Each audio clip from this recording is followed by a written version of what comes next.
guys, here's your lesson for Monday, April 20th. At the end of this lesson, there will be vocabulary and content for you to fill out, and that's on slides 12 and 13.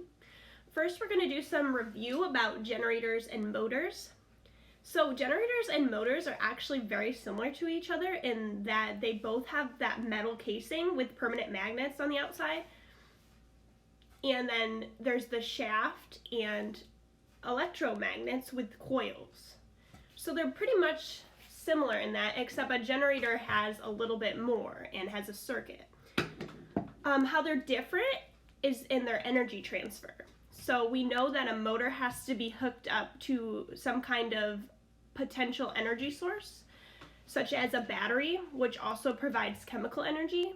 And then the energy gets transferred, so it cannot be created or destroyed. It gets transferred into electrical energy and then becomes kinetic energy when the shaft moves.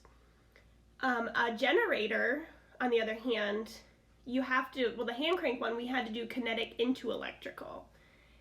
And a generator that is used in a household, they have something that creates that kinetic energy into electrical on its own, or a fuel source such as gasoline. What would happen if we hooked our hand crank generator up to a battery source? What do you think will happen? So first I'm going to connect the two batteries with this red wire. Next I'm going to connect this piece to the generator and the alligator clips to each side of the batteries to see what happens. So here's the circuit I created. Let's see what happens.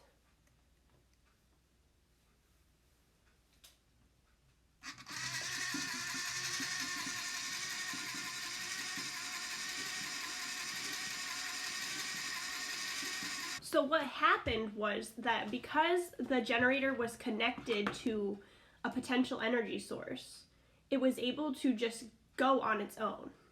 Kind of like what a generator does in general. It has that fuel source. So the hand crank generator is just a little different because we have to start the kinetic energy. The word bank on slide 13 of Class Kick, we have the motor, brushes. Remember the two contact points in the cap are the brushes. The shaft, which is that metal piece that goes through the electromagnet. The commutator, which acts as a switch. It turns the electromagnets on and off. But remember, only 2 out of 3 work at one time. Then we have the word rotate because the shaft is rotating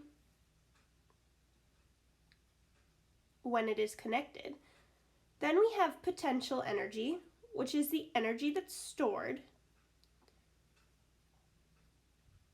which the battery, in this case, provides the potential energy. Then we have kinetic energy, which is the energy of motion. So where you see the motion, when the shaft was moving on the motor, when we provided kinetic energy when we were doing the hand crank motor, also when the generator was going by itself,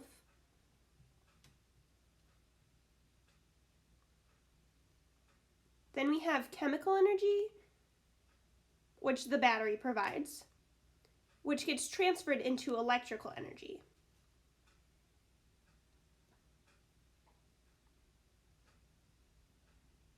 Please pause the video if needed. Next, we have the content, which is on slide 14 of Class Kick.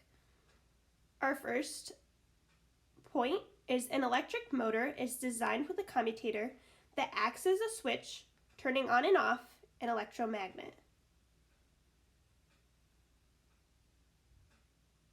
Our second point is electric generators transfer energy from kinetic energy to electrical energy.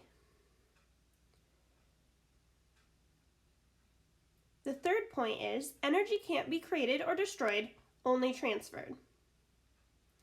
And the last point is every energy use can be described as a sequence of energy transfers. Please pause the video if needed. There will be more vocab and content on Friday. For now, in your lesson for tomorrow, you're going to do a reading on electric cars.